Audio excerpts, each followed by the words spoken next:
Okay. All right, good to go. Everything's recording. Bam. Awesome. Bam. Awesome job, Mike. Well, first of all, massive thanks for being here. It's been a few weeks since last stage, and I was sorry. I really wanted to do one from Dubai, but yeah, had Dubai internet. It just would not have worked. So sorry about that, but really exciting to be here. Can't believe we have almost 40 people. It's amazing when I listen to me and Mike. That's great. Thank you. I really appreciate it. I hear the internet in Dubai was flooded. Sorry, too early. Never mind. Yeah, it when we landed, so we flew in. We were supposed to land at 11 p.m. on Tuesday. Then we landed at 3 a.m. on Wednesday, and it took us 5 hours to figure out how to leave the airport. It was pure chaos. But overall, still an amazing trip. I mean, the conference was really cool. We had a booth, which was fun. So we actually had a community from Bahrain, which was, I mean, it was super exciting meeting a person in real life that's part of a community. So that was awesome. A lot of cool projects too, and overall, fun trip. I forgot we had this. We went to this kind of like a deep in dinner, and it was really cool because they had kind of blown up. They had a massive TV, and they had put our entire map on the TV all night long. So it was cool. People were pretty intrigued by all the planes and seeing, what's going on over here. So that was really cool as well. So overall, I loved it. All right, we have to be a moment of honesty. Did you wince for just a bit that the planes like lagged for 5 seconds? Yeah, I mean the map lag will be fixed eventually. Right, But then 100%. yeah, it will be fixed. But it was kind of funny too because we're actually adding a demo mode to the map because it times out every 15 minutes. So I had to like sneak over behind the TV every 15 minutes and refresh them. Funny too. So I'm like a timer to make it back there every like 14 minutes so it didn't time out. Yeah. Do what you gotta do. Sorry. And then Alex got sick. I guess at least one of the 15,000 people there had some kind of virus, and I think he's getting me sick as well. Yeah. I mean, hey, you're in a metal tube and then you're amongst a bunch of people. It's bound to happen, right? Yeah, exactly. But since obviously, we're this is not the official AMA. We're actually in the process of recording the AMA from all the amazing questions all of you submitted. But we have obviously here. Feel free to shoot them in the chat. We can answer anything as long as we know the answer. So don't hesitate to ask whatever you want to ask.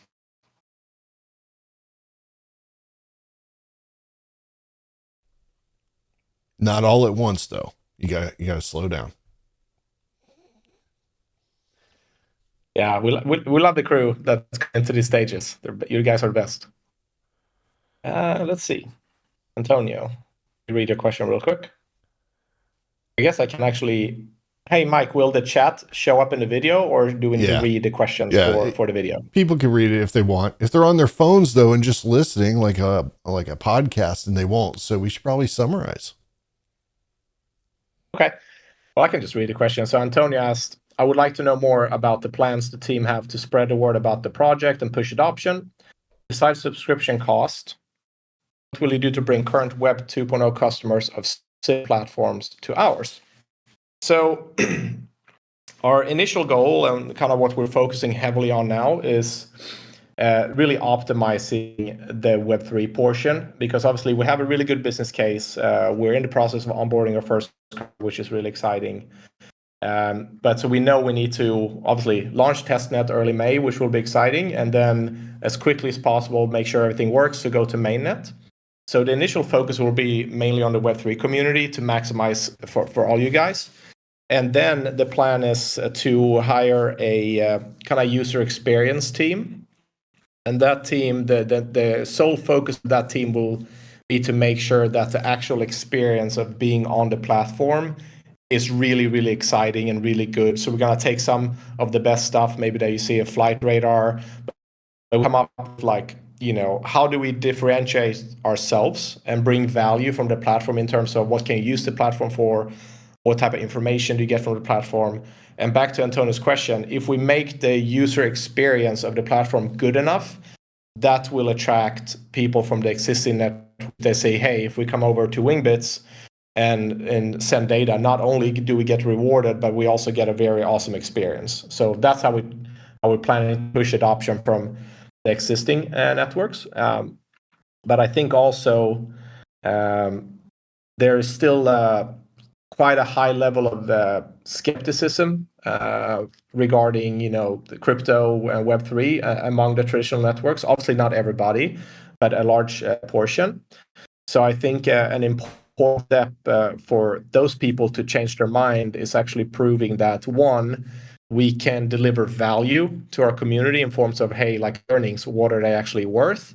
But also proving to them that you can actually build a real sustainable business even though you utilize blockchain for it. So those we need to do. Antonio. Let's see. Michel Rack. So if I'm butchering your names, I'm really sorry. I'm not doing it on purpose. Asks, how are things with potential data buyers going? So it's good. I mean, the plan wasn't really to have any paying customers until mainnet. So now we're finalizing the SLA for data buyer. The live date is June 1st. We have a pipeline of about 8 really good prospects. One is looking really good for Q4. It's one of the larger airplane manufacturers. You can kind of decipher which one. But when we actually have that contract, I want to make sure we have the contract before we announce anything. Then we're actually going to be able to announce it publicly, because so this is kind of off track a little bit, but there's 2 types of data buyers. You have multi-source data buyers. They essentially buy as much data as they can get, as long as you can provide some type of unique data, which we can because we have more of a unique community. And single source buyers, which rely on only one network, and those are we're not going to be able to target those until we reach global coverage. So while we're going to target all the multi-source buyers, and then the cool thing about multi-source buyers is since they already buy from everybody that can provide unique data, it's okay to announce it publicly. So as soon as we get those, we will actually announce it so everyone can actually see that we have a real customer. So overall, it's going quite well on the data side. Let's see. Hope that answered your question. Let's see. Move on. Trillion Capital. When will the distribution from the Hex's token take place? Testnet, mainnet. Thanks and great work. Well, appreciate it. So obviously there will be a testnet token distribution in testnet. The goal and something, testnet is obviously to test things, but to have a one-to-one testnet token to the real token, and then obviously the actual token will be distributed in Q3 mainnet. You kind of glitched out on the end of that answer. You said what? Q3 is the plan for mainnet. We don't know if it's early or late. It depends on how smooth the testnet goes. Hopefully it goes very smooth and we see that, everything's in place, then we can move faster. Real quick note to everybody. I don't know if Robin cares, but if you could make sure you don't @ me on chat, because it'll add sounds to output on the recording. You can @ me. My sound never works anyway. Let's see. Where was I? Green Llama, right? Add a refresh command to the headers of the web pages. I guess that makes kind of sense to do. Add Green Llama, go add a suggestions channel as well, if you don't mind, when you have a second. And give more detail if you could, Green Llama. I'm trying to understand what you're looking for beyond like normally just hitting F5 or something else. I'm just trying to see what you're getting to. Yeah, good point. Trillion Capital. Will there be a staking mechanism to incentivize long-term horizon-based miners, holders such as us? Thank you. So we are foreseeing some type of staking mechanism. We don't know exactly how yet. We know we don't want to we don't want to create an unsustainable type of staking mechanism, but we do believe if you use it in the right way, it could actually be powerful. So the plan is to have some, but we have not set any details on exactly how it would work. Right now, we're doing quite a bit of research on what has worked good and bad for other projects. What mistakes do we want to avoid in terms of creating the staking mechanism if we do that? But the plan is one. Don't know exactly what it will look like. Appreciate the support there, Antonio. We hope we have a bright future too. I mean, it's still early, but definitely going the right direction. Mike, do you wanna do some questions, or do you want me to? Hey, you're keep just going? rolling through it. I don't care. I'm good. Yeah. You want to stop Dark talking Fire. for a second? Dude, I try not to cough and ruin your video. It's all good. Dark Virus, the app. Are you saying like if we're gonna create an app or an actual decentralized app?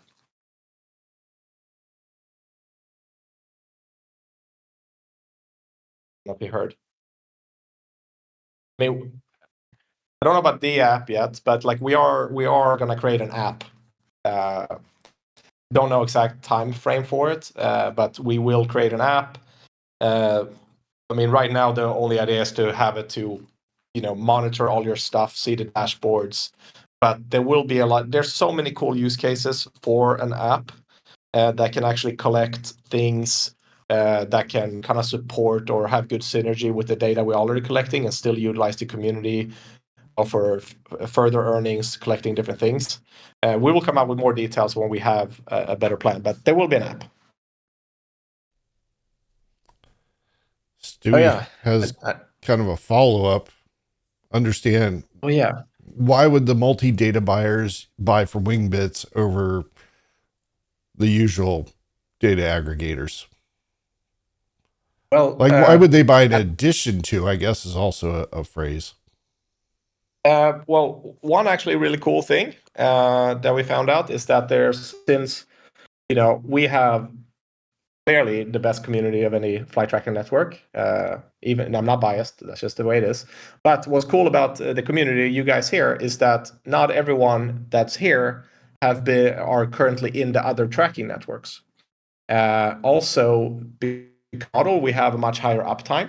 So we actually have unique antennas compared to other networks to a large extent. And we also have higher quality network due to the uptime being better. So that's why they like to buy it from us as well. And in general, don't they also, isn't the idea, if I can obtain more data, it'll also ensure that the data is valid, and because I've got more sources replicating the same data. Is that not something they might look for? Yeah, that's it's part of it as well. But so how the process is when you onboard a data buyer is like you have to send them several data dumps, and they essentially analyze the data to see like, hey, like, is there some stuff we can use here? Is it worth it? And it seems like so far we have good data. I hope that answered your question, Stewie. If not, I can elaborate more if needed. Oh boy, we're to the favorite food question. 007 has entered the chat and wants to know. He actually was nice enough to tell me this question yesterday, but then I forgot to think about it. I'd say my favorite food is a really good ribeye steak. Really? I think that's my favorite. Yeah, I really like steak. Really good ribeye. The best ribeye I ever had. Charlie's Steakhouse in Chicago is a red pepper garlic crust ribeye steak, and it was so freaking good because the crust was like really crunchy, and then it was completely like medium rare inside. It was I can still taste it, and I think it was like 12 years ago. It's amazing. That's crazy. I would say one of my I don't know if it's my favorite food, but definitely in the top 2 or 3 is a fillet. Like a really good fillet. Sometimes I like a blue cheese crusted, but they also have a coffee crusted one. And we go to different restaurants around the area, and generally I will try a fillet, and I swear, like probably about 50% of the time I can say, yeah, that wasn't a good one. And then there's only like 10% of the remaining time where I'm like, that is on par with some of the top stuff I've had. It's so hit and miss at different restaurants. It's crazy, the quality. And I think it's the way that they cook it, whether they encrusted the amount of salt, pepper, whatever seasonings they use, it just changes it dramatically from place to place. It's interesting. Yeah. You got to keep buying them. Eventually you find the one. Well, I think I have, and I'm tired of buying them. They're not cheap. Yeah. Now it's like once every 6 months. Bone-in ribeye. Add on to my initial statement. Bone-in. They're all bone-in. It's even better when you have bone. I'm gonna call you I'm Mijo. How about Mijo? I'm gonna shorten it. How do you explain to grandparents that the FBI won't raid them when I install an antenna on their house? That's pretty easy. Generally, it's the FCC and Homeland that will actually invade the house. So you don't have to worry about the FBI so much. I'm just kidding.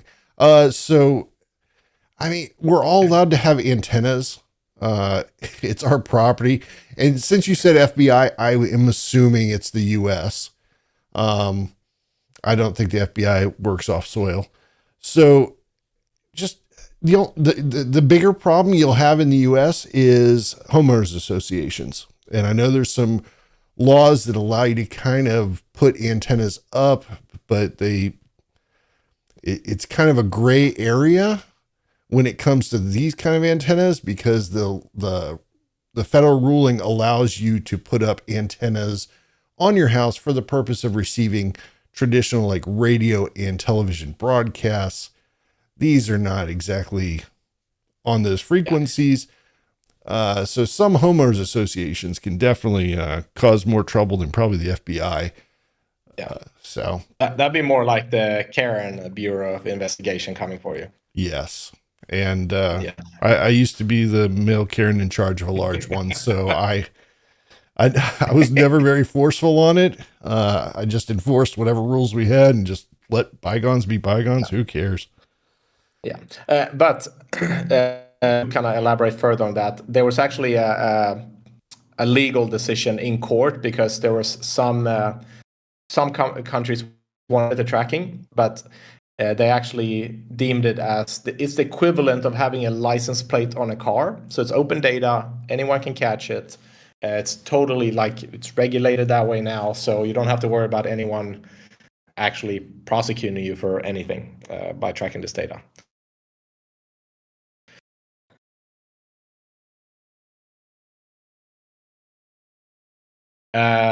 The total emissions, sorry, making sure I'm not jumping anything here. Trillion Capital asking, what's the total emission? I mean, are you talking about distribution schedule? Yeah. Like how fast you distribute the tokens? Yeah, he's asking about tokenomics. Yeah, it will definitely be more than 3 to 4 years, as we're planning to have the business for longer. And there will obviously be, like, for example, let's say, you have the hexagon system. I think everyone here kind of knows what the hexes look like. There will obviously be some hexes that cannot be covered because they're ocean.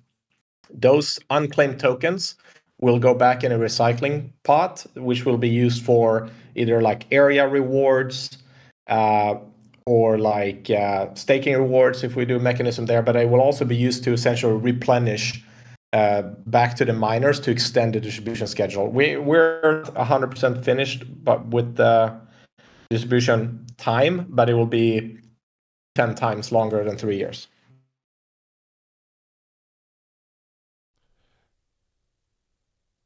Let's see where we are. If I have a panel, well, first Dark Virus is getting hungry. But if I have a panel antenna covering, this is from Marco D, we'll say. If I have a panel antenna covering like 150 degrees space and put one more panel antenna on another device opposite, would that make less rewards because both devices would be in the same hex? Well, to answer your question as quickly as possible, you can only have one antenna per hex or one station per hex. If you're talking about having two antennas feeding one device, That is a different matter, and it's probably something you should discuss in setup discussion because other people have gone down that road and tried different things. But again, Yeah, but I mean, one device per yeah, hex. yes, but if you have two antennas capturing data and through one device, it's not going to hurt your rewards as long as it's one device. We're not ready for you on stage, Darkfires. Not yet, but at some point we'll be ready for you. Having virus in your name doesn't help. I'm scared. Yeah. Um, I'm scrolling down here. Let's see. And I think I'm not missing anything. Okay, Antonio. He's basically saying we're amazing, you're amazing, Robin, and our model seems to be the right way to go. Oh, well, thank you, Antonio. We need to hire Antonio. He's our. Yeah. Are you looking for a job, Antonio? You can be an ambassador, just speaking highly of the project all over the place. Where can I procure an antenna new to community? So it depends on where you are. I do think there's quite a few links in our documentation, Ralphinator, where you can kind of see, like, if you're in the US, I think Amazon is probably the best place. In Europe, for the Raspberry Pi, Pi Hut's pretty good, but Amazon is a safe bet for all of it. But all the links are in our documentation if you want to see exactly what you need. And there's also, if you check the hardware channel, I know there's a lot of posts, but if you scroll up a little bit in the hardware channel and look through it, there's other suggestions from other sites in EU. We just kind of put up the main items that people tend to use in the documentation and then link to it, whether it's from Amazon or Pi Hut or wherever. There are obviously other options. Some of those you're going to take at your own risk. That's why we suggest the ones we do, is because we've had the most experience. They also are commonly used in other ADSB networks. But there are other options out there. And I know there's some in certain parts of Europe that have had difficulty finding a reasonable price shipping or reasonable delivery time. And they have had discussions in the hardware channel. Might be worth looking at.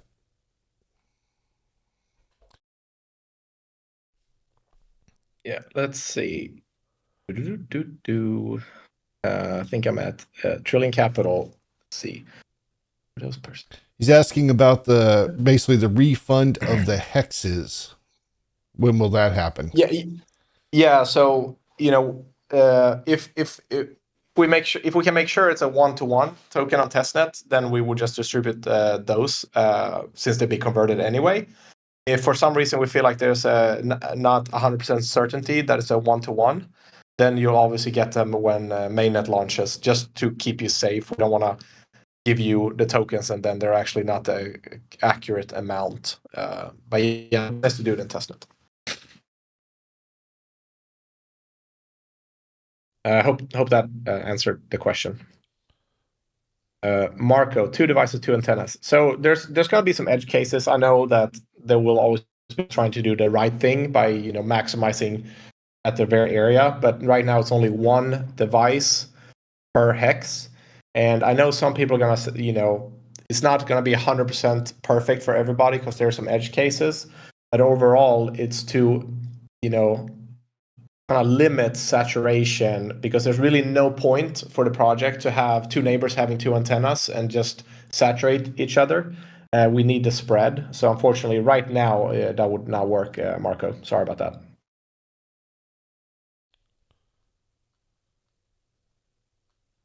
Quality of the device matters. Trillion Capital. No more correct words could be said. Although I think most of the suggestions we have are good quality, at least in the documentation. And I think some people have made some good quality suggestions outside of docs in like the hardware channel. I know there's some European vendors, but it basically revolves around antennas at that point. You're still kind of limited on USB receivers that you can purchase. That's not true. I guess you can go to AliExpress or something and buy $12 ones, but good luck to you. Stick with the good receiver, please. Yeah. So yeah, quality and allocation is equally important.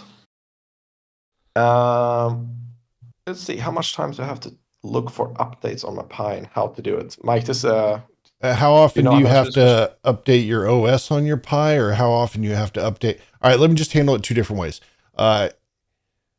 In general, it's up to you how often you update all your packages on your Pi for the OS. Some people care about doing it more often than not. I can answer that question outside of this stage. We could do it in either a ticket or under like setup discussion. Alino. If you're curious about how often you need to update the Wingbits related stuff, right now it's on an as needed basis. We have made slight efforts towards an auto update system, but we have not actually used it yet. There will be times in the future where we have to change more dramatic things in how we're doing certain aspects of collecting and processing.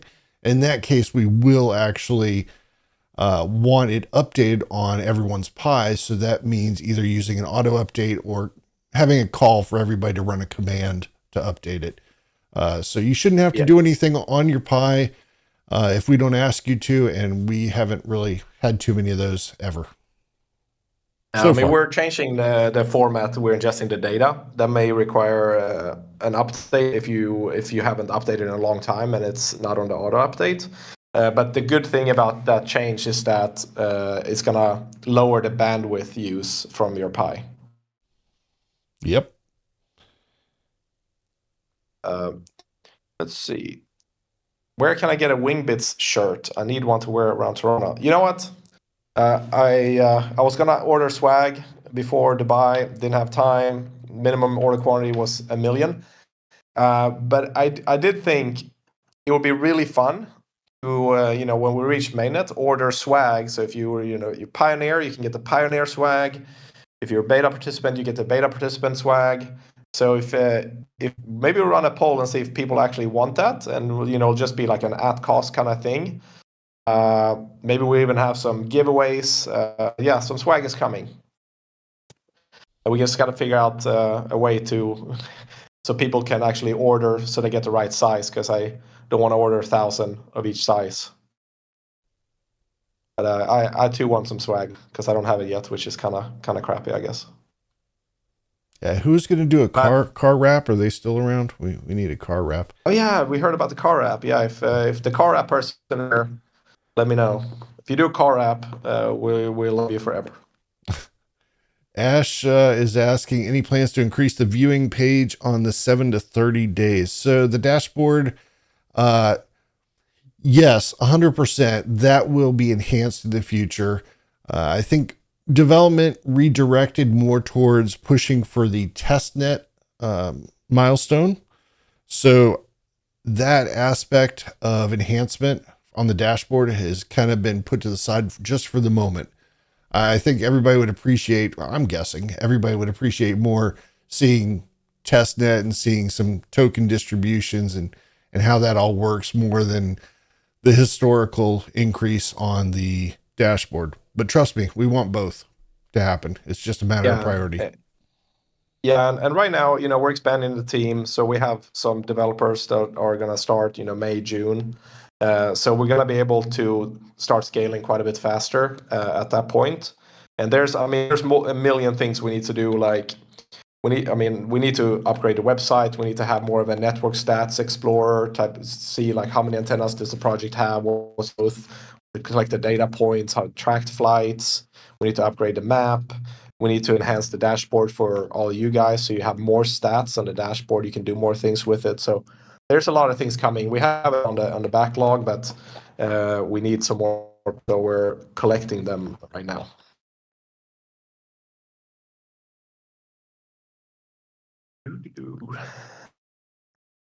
Yeah, I will get to work on the swag as soon as I have a little time, and we'll create a poll. We'll see how many people actually want swag, and then maybe we'll do a community design event, and so you can design like a couple different swags, and the winner gets some cool stuff along with the swag. That's a good idea. I like that. Yeah. So if anyone in here is a great designer and wants to design some swag, let us know. We'll do a competition here before too long.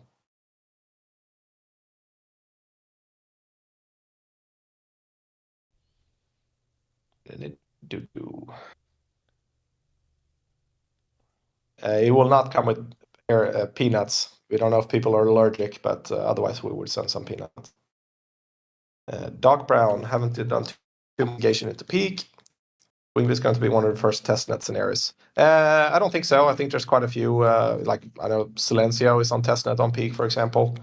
But you know, we can look more into that to make sure everything is correct before we launch. So we're evaluating a few things.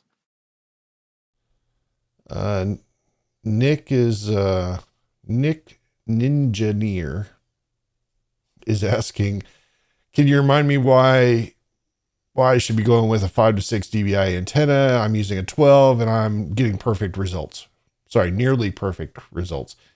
I might actually agree with some of the comments afterwards. You don't know that you're getting perfect results because you don't have the comparison to having the other antenna.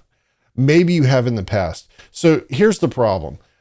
A 5 to 6 dBi antenna is a pretty good pattern around you, slightly above you, for coverage. So it may not reach as far as a 12 dBi antenna, which is more like a flashlight that's been put on a narrow beam. I'm doing some generalizations here, so nobody get all technical. But basically like a flashlight with a beam that you're shining in all directions, like a lighthouse. So a 12 dBi is going to reach further. It's going to be less sensitive to flights directly above you or at a high angle above you in different directions. So I don't think anybody can say that a 12 should not be used over a 6 or a 5. I think it is very dependent on your installation location in relation to other flights. Are you under a flight highway, an aircraft highway? Are you near an airport? Are most of the flights that you want to track in the distance, say 100 miles out, 150 miles out? All those things will determine what is probably the best DBI for you. I actually had a chat in the past privately with someone who is not under any aircraft highways. They are not near any airports, and they're kind of on the edge of being able to track planes that are south of them that are actually on a major highway. So in their case, it was actually smart to use a 12 dBi antenna because they're not missing anything above them. So their extra reach helps them reach a few more planes and get a few more messages. So it is very dependent on your situation. But in general, 5 to 6 is actually really good coverage unless you're in a unique edge case, because 5 or 6 gives you a pretty good coverage radius, helps you with planes directly above you. There's no reason to say, hey, I can reach a plane that's 290 miles away if you only get one message from it. That's not really helping you. It's not really helping the project. You want to focus on optimizing the most messages you can in the area directly around you. And for some reason, I am swinging my arms around, making like shapes in the air, and none of you can see me. You ever do that, Robin? It's far for me, Mike. I lost track. All right. Robin doesn't even listen to me. It's all good. It's all good.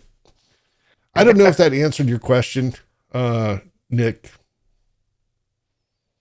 If it didn't, at least it was a lot of words. It sounded halfway okay. It sounded so smart, Mike.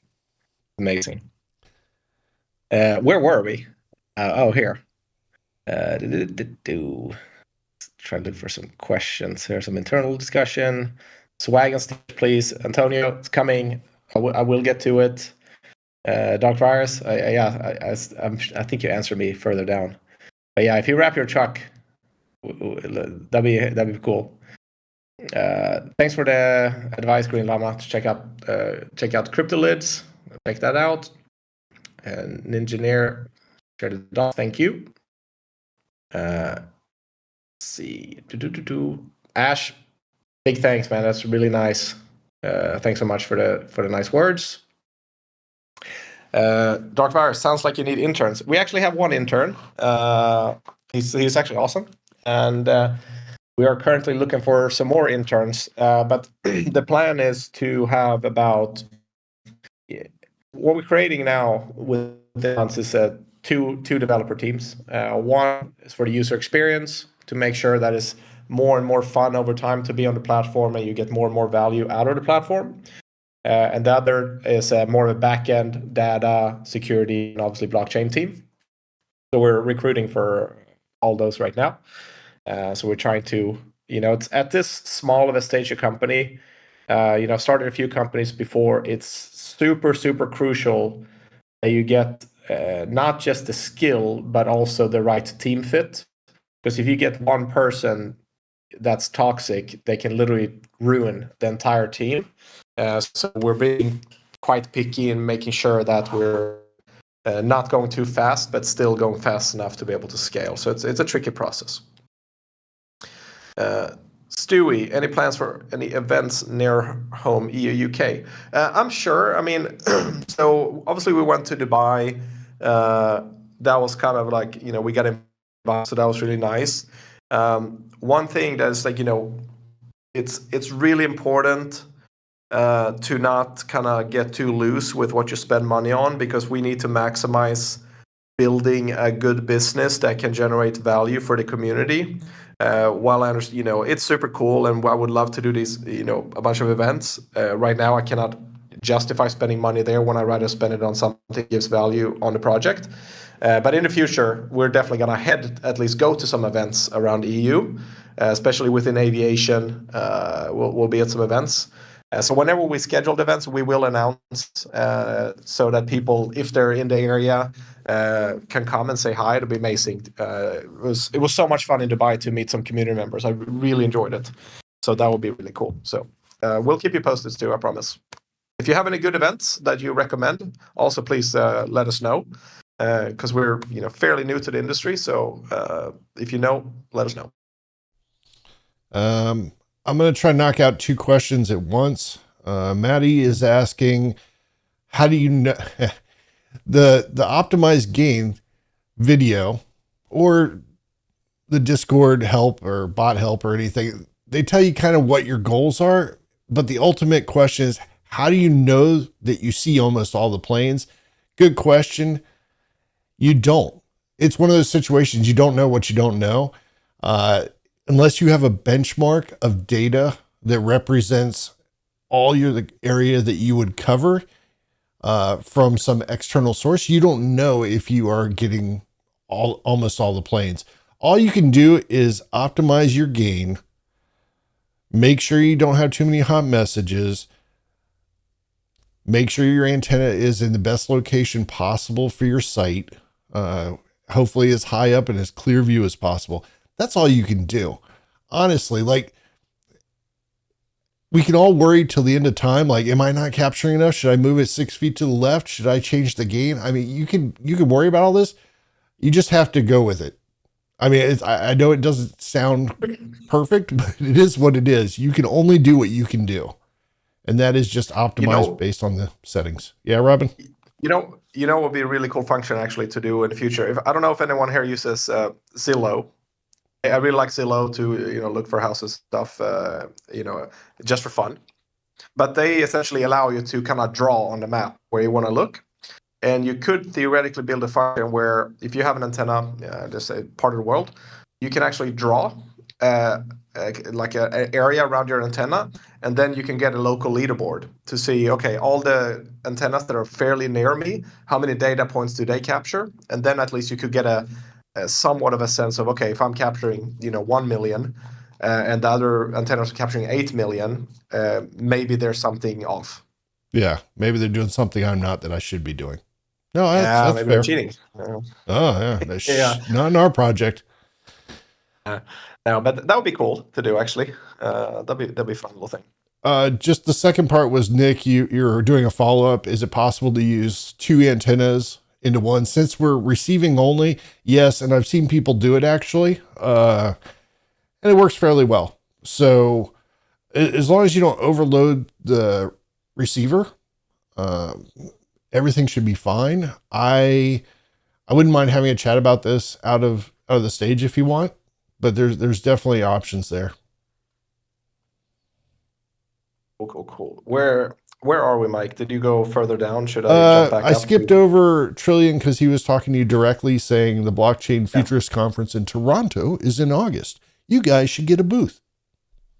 Good I like advertising. Canada. Yeah, I like it. We'll look and see if it makes sense.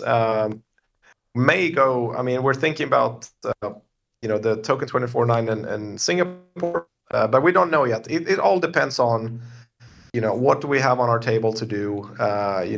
While it's again, I mean, it's really fun going to these events, but we can't prioritize the event over stuff that we really need to do. But I'll check it out, Trillion. So appreciate the advice. Where are we? I'm scrolling to find. Mike, do you know where? Have you found the next question? No, Okay, you participated in yeah, internship. that's the one right there. That was the next one. Well, Nader, if you DM me after, we can chat about it. And I know somebody already responded to you, Lord Volta. Wait, are we allowed to say the name? Are you allowed to say Voldemort? No. Lord, he who must not be named. Ah, there you go. Said, yes. Will the stage be up? Yeah, I love Harry Potter. Yeah, I'm actually not a big fan. I'm sorry. My family I always loves it. I fall asleep during almost every movie. I don't know why. My wife hates it. She's always like, "Oh, Harry is such a bad wizard. He can't even do anything, and everyone else is just saving him." I'm like, "Yeah, kind of, but I still like him." At least she has followed enough to know that, because I don't even follow that well. Will it be uploaded? Yes, we are going to upload this to YouTube. Please, Lord, he who shall not be named, go to the polls channel on Discord and vote what you want to see in the future. Do you want us to upload all of them, some of them, none of them? Please let us know. Yeah, I mean, it's it's really nice to hear that people want them uploaded. So we do appreciate that you guys enjoyed them. Yeah, thank you. Let's see. Antonio, Robin, I have an event soon. If you could DM me as well, I'll check out whatever event that is. If it's a backyard barbecue, he may still attend. You just get bone-in ribeye. Bone-in ribeye, I'll be there. There you go. As long as you don't overcook it. Oh. Yeah, overcooking, I'm leaving. Let's see. Dark Virus is scared to fly. Well, not scared to track. So that's all that matters. Yeah. I mean, that's honestly, I'm the reverse. Yeah, I've always been worried about smashing into the ground. The actual flying stuff is great in my dreams. I love flying in my dreams. It's that gravity thing. Have you ever? I haven't had a dream that I can fly in so long. But I remember I had a dream one time when I could fly. But then I flew a few times, and then I lost my ability to fly, and I tried jumping, I couldn't fly, and then I was like, I guess I woke up and I was like, oh, I wish I could fly. And then Robin found himself on the ground next to the bed. Yeah, exactly. Scadacore.com. Interesting, Antonio. Yeah, I've only used the one that hey, now I can't remember the name of it. Hey, where's this or whatever. The one that is linked on TAR 1090 site. That's the only one I've used, but I will look at that after this stage and follow up. I'm curious. What else? I'm glad you switched side, Voldemort. Muggle technique sounds pretty good. Still some magic involved, I guess. Killing things. I like pineapple pizza though, so I wouldn't be too sad if there was some pineapple pizza as well. Nick, yes. So as the person doing the editing, my challenge is always, if I'm going to go through the video to look for like unique content and stuff, because we did record some previous ones that we didn't upload, and the thought was like, maybe if we have enough unique stuff, I can make like a compilation one that just has the unique questions and answers only from the stages. But the problem is you have to sit through, whether it's, 50 minutes, an hour, hour and 20 minutes, just to listen for that stuff. And then you do the editing. So I'm inclined, if enough people just want to like upload at all, that we should probably just upload everything. Cause I'm going to have to go through it, and going through and like listening to everything. I don't know. If I'm going to do it, I'm not going to say this right, but if I have to listen to my voice for that much time, I want to just do a full edit, get it up, not try to splice out conversations about pizzas or steaks or whatever.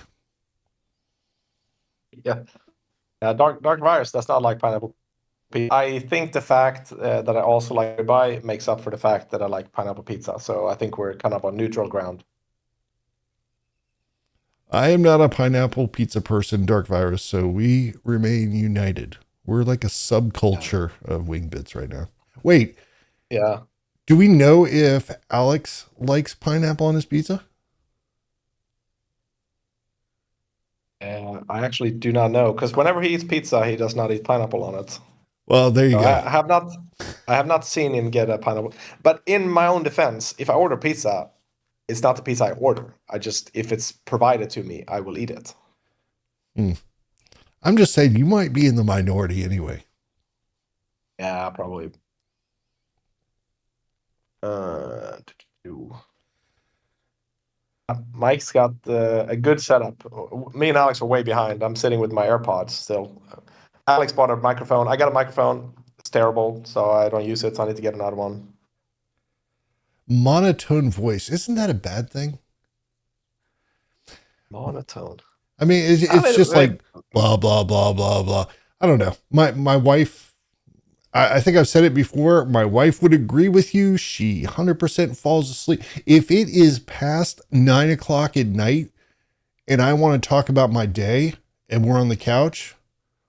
She falls asleep the moment I start talking. I think what Dark Virus is saying is that you have a very soothing voice. Right, which is her problem. It soothes her to sleep. So it's not a great thing. Meanwhile, she complains about people on TV that have like weird voices. She's like, oh, that's so irritating. It would bother me. There's no way I could listen to that. I'm like, well, at least you'd stay awake when they're talking to you. Exactly. We can do about I can do about 17 more minutes on stage. Then I have to work a little bit more, and then because it's almost 7 p.m. here, so I gotta get some food. So if you have any more questions, feel free to shoot.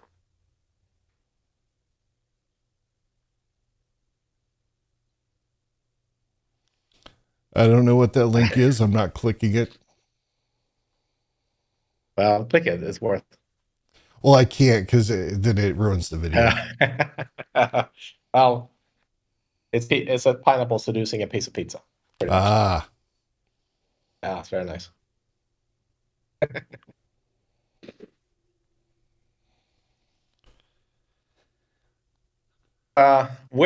So last time I asked, where is everyone from that's on the call? If you don't mind posting the country you're from, because last time it was all over the place. But I know we have some Australians, some Americans here, UK. Oh, Portugal, very nice. Germany, awesome. Didn't know Voldemort was Germany. I guess I thought he was British, but you never know. Very cool. Germany, UK, US, Serbia, very awesome. Australia. Yeah, Las Vegas is kind of its own country. So I get why you're writing Las Vegas. Freedom Land, Switzerland. it is an It's all oasis in the desert. It is like its own little country. Yeah. I felt like Dubai was like the Middle East, Las Vegas. So I like Las Vegas. I actually thought about moving there It's just it's nice. I like it. It's a dry heat. You know, yeah, it's nice.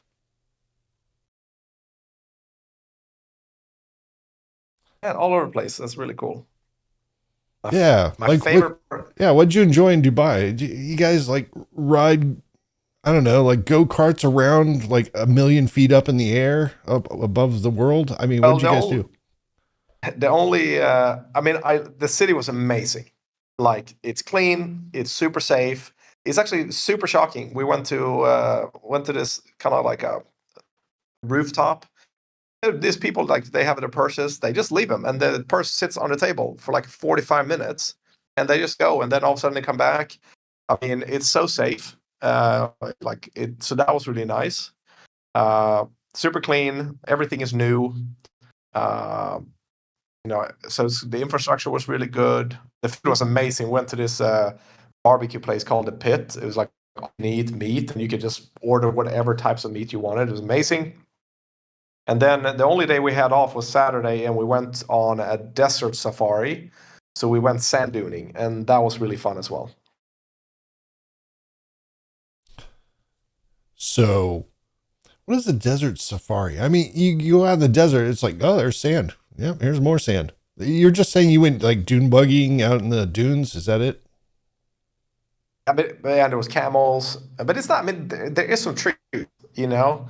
But yeah, we essentially we rode in a, I think it was a Land Cruiser, and we had a guide because we weren't allowed to drive ourselves. But he went crazy, like jumping the dunes. So that was really fun. And then after this, the kind of like the duning, then there was a buffet, and there was like a fire dancer, like belly dancers, some cool shows. Fire dancer was crazy. That was really cool. So overall, I mean, I thought people were super nice. We went to Old Dubai, checked that out. Went around the marina in Dubai. Is probably my favorite place in Dubai. I mean, it's so nice. Around Burj Khalifa, that was nice. So overall, I've never seen more expensive cars in my life. Uh, and it's crazy. I mean, it was flooded, and you drive, and there's like, all of a sudden there's like a Rolls Royce or Ferrari just abandoned in the middle of the street because it was flooded, and they just kind of left it there. And then I guess they just know they're gonna get it back at some point. Yeah. Yeah, yeah. So we did not drive a Lambo in the sand, unfortunately. Antonio, did you notice at the time of people reserve? Yeah, I mean, people leave their stuff everywhere. Like if you literally, I really think if you left your phone out on the street, on like on a bench, you could literally come back at the end of the day and pick it up, and no one touched it. I talked to the locals, and they said they have this service where there's cameras everywhere, so it's pretty much it's a surveillance state in a way. But like, if someone steals your stuff, you literally go to the police, and because you do facial recognition coming in, and they look up who it is, and they literally have this service where they offer to come get it for you. And I don't know what tactics they use to get it back, but I would not want to steal anything. Let's see where we are. Lord. Lord Voldemort, do you have restrictions against antennas in Russia? No, we don't. We just haven't had anyone antenna there. I mean, I think maybe right now it's hard. We don't have restrictions anywhere for antennas.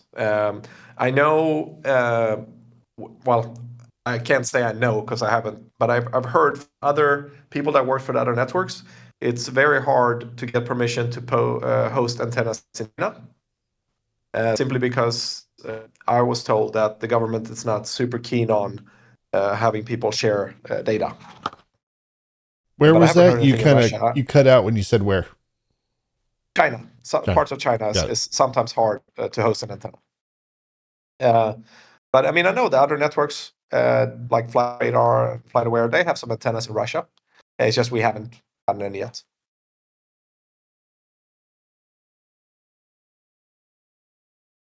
Yeah, so if we have enough devices, even if they turn off the transponder, you can still get like the mode S usually, and you can if you have MLAT, then you can get the planes.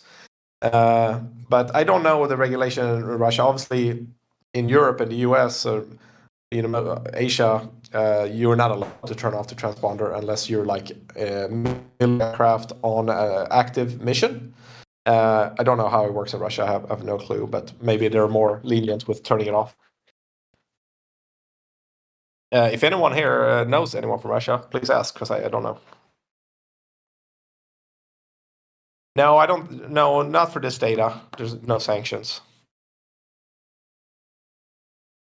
Because you still have a lot of, the data would actually be valuable in Russia from the point of view that commercial planes usually a lot of times fly over Russia to go elsewhere still.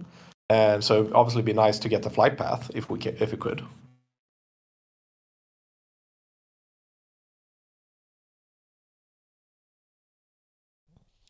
Since we have a break for a second, I'm sure some of the people in here, I'm looking through and I see some names that I recognize.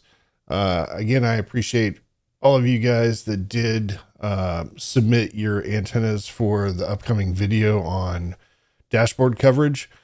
To use you as an example, it gave me a lot of insights, things that I had not thought about before, about even discussing. But after seeing some of the very different coverage patterns people had, it has taken me a lot of time to go through some of the data because, believe it or not, some people have very large coverage patterns, but as we'll talk about in the video when it comes out, they're doing very few receiving of messages in those far off hexes.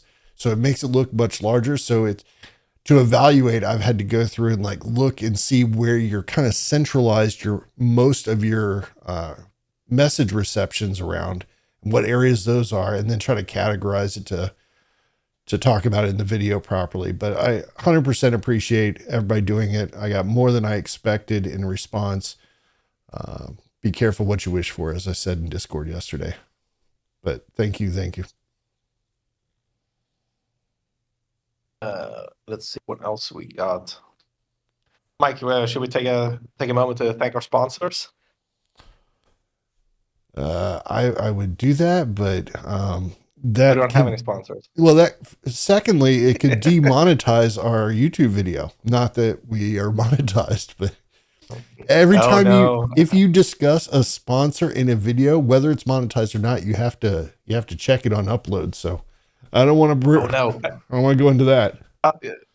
Save this time and cut me out.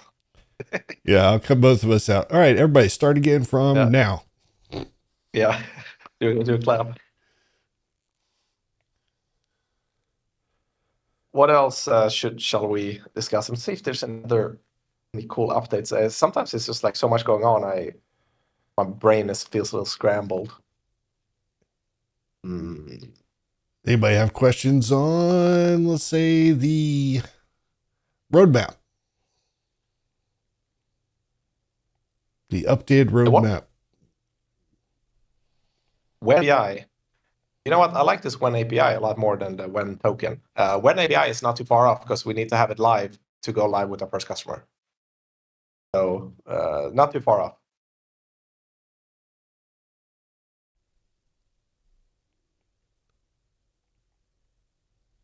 Where are we in the roadmap? So if you can find the roadmap posted in Discord before, original plan was to have testnet by end of Q1 this year. Now will be instead like I think about 30 days delayed, so it'll be beginning of May. The reason for the delay was because we spent 3 months in the Antler accelerator, so we're in the kind of in between kind of beta mainnet type of deal. I think it's yellow and green.